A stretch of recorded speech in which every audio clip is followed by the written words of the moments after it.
Welcome. Hi children. Hope you're all doing well. This is Pravina here to teach you class 7 lesson 1 nutrition in plants.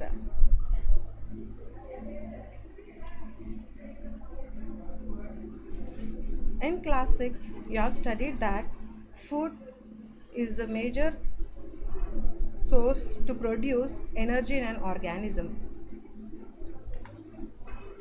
So food is essential for all living organisms as it provides energy to the body. So as to do our day-to-day activities, food is essential. It consists of major components such as carbohydrates, proteins, fats, vitamins and minerals. These components of food are called as nutrients.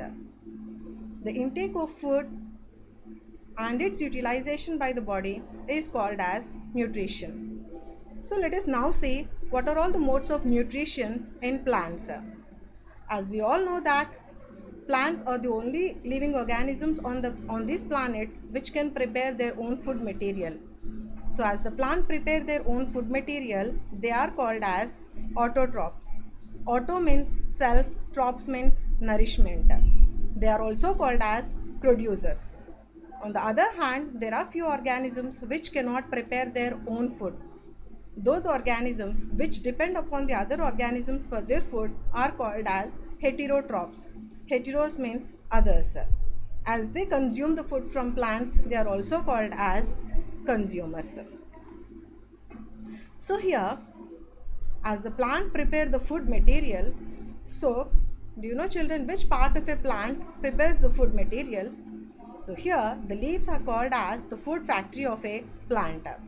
So whatever the raw material that is required to prepare the plant has to reach the leaf. So in this picture it is clear that the raw materials such as water, carbon dioxide and sunlight are the three major raw materials that are required by a plant to prepare the food material. The minerals and nutrients are present in the soil. When we apply water to the soil, these minerals they get dissolved in the water and that is absorbed by the root system and it is carried to the leaf. So there are specialized vessels known as xylem vessels which carry these water from root system to the leaf. On the other hand, an important gas present in the atmosphere known as carbon dioxide is being absorbed by the plant.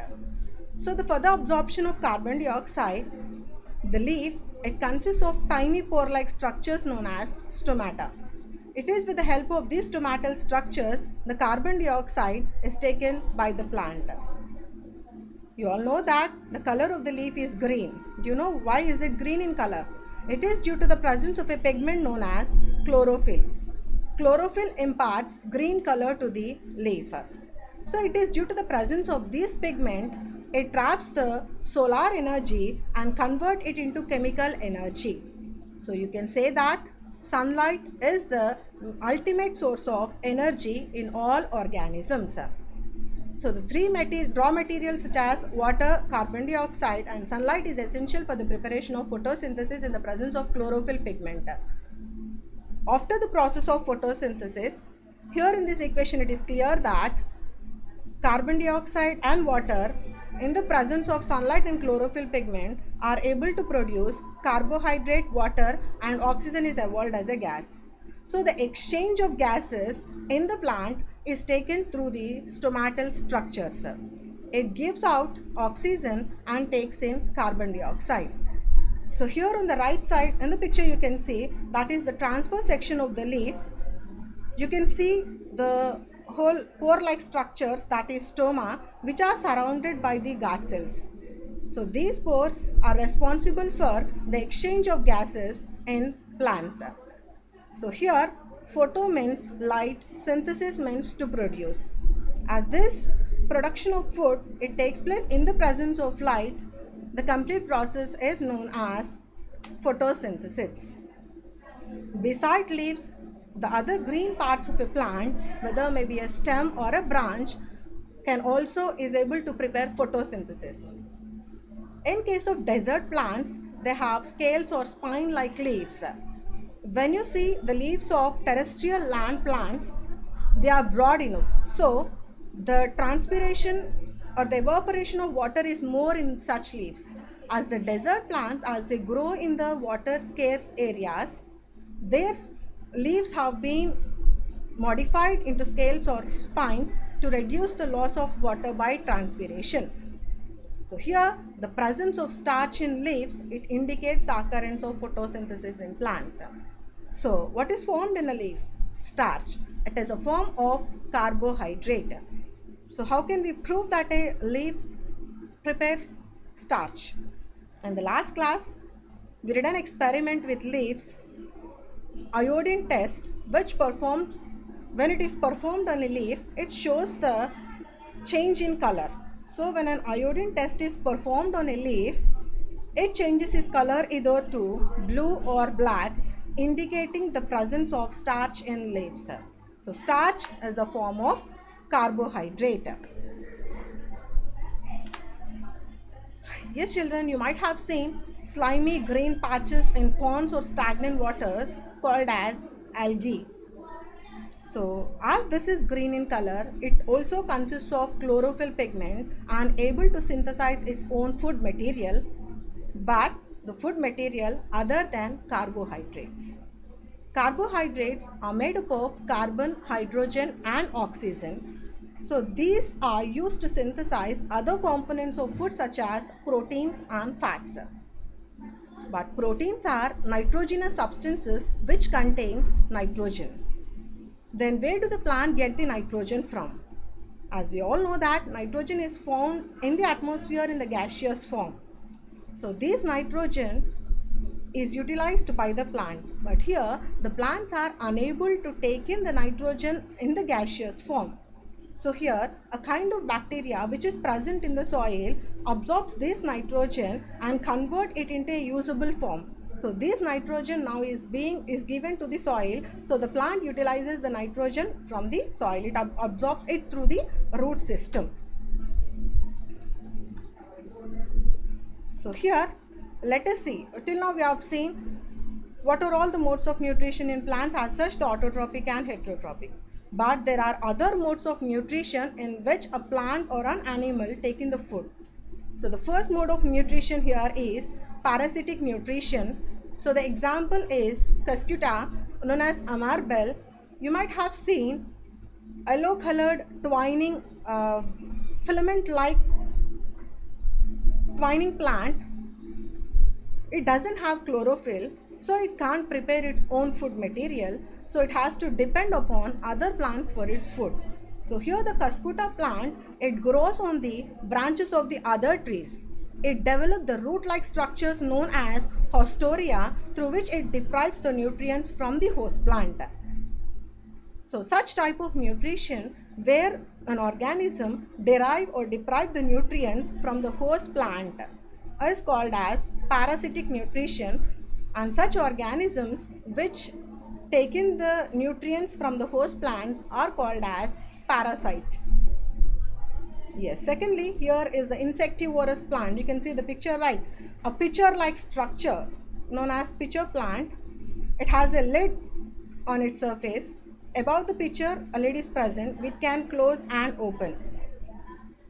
Insectivorous plant, though they are green in color, their nitrogen requirement is taken out from few insects. So they are called as insectivorous plants.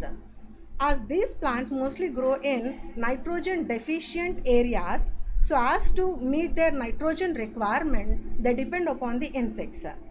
So here comes the example like pitcher, Drosera or Utricularia. So when an insect, it falls into the pitcher, the lid closes and the pitcher, it secretes few digestive juices where it digests the insect and utilizes the nitrogen requirement from the insect. So these are the insectivorous plants. The other mode of nutrition known as saprotrophic mode of nutrition, mostly seen in mushrooms. They are the umbrella-like patches growing in moss soils or in rotting wood during the rainy season. So you might have seen when a bread is left over for a longer time in moist areas, you have seen few filament-like structures known as fungi growing on the bread. These fungi are known as rhizopus, a kind of fungi. So they derive the nutrients, or it derives its nutrients from dead and decaying matter. So such mode of nutrition where the organisms get its nutrients from a dead and decaying matter is known as saprophytic mode of nutrition. Such organisms are known as saprotrophs. So here such organisms are called as saprotrophs. There are some other organisms which live together and share both shelter and nutrients. Such a relationship is called as symbiosis. So lichens is a kind of organism where both algae and fungi grow together, where algae provide nutrient to the fungi, whereas fungi provide shelter, minerals and nutrients to the algae. So such kind of nutrition where both the organisms are getting mutually benefited is called as symbiotic mode of nutrition, and the best example is lichens. There are some fungi which grow in the roots of a plant. The fungi is getting nutrient from the plant, whereas fungi is getting shelter from the plant, and the fungi is providing few nutrients to the plant. So where both the organisms are getting mutually benefited. So such type of relationship is called as symbiotic mode of relationship, and such a process is known as symbiosis. Now let us see how nutrients are replenished in the soil. We all know that the plants absorb minerals and nutrients from the soil, so their amount in the soil keep on declining. You might have seen farmers, they use fertilizers and manures to enrich the soil. So these fertilizers, they contain nutrients such as nitrogen, potassium and phosphorus. But the crop plants, as they absorb lot of nitrogen from the soil become deficient in nitrogen. Then how do the plant get its nitrogen requirement from? As we already discussed about this, there are few bacteria which grow in the soil. So one such bacteria is rhizobium, which grow in the root nodules of leguminous crops. So here the rhizobium is taking shelter in the root nodules of leguminous crops such as peas, moong or dal.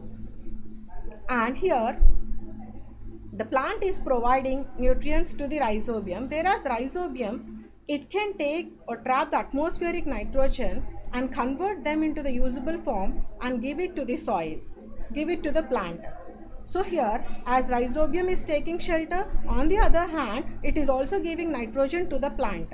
The plant is providing shelter to the rhizobium bacteria. So such a kind of relationship is called as symbiotic mode of, such a kind of nutrition is known as symbiotic mode of nutrition.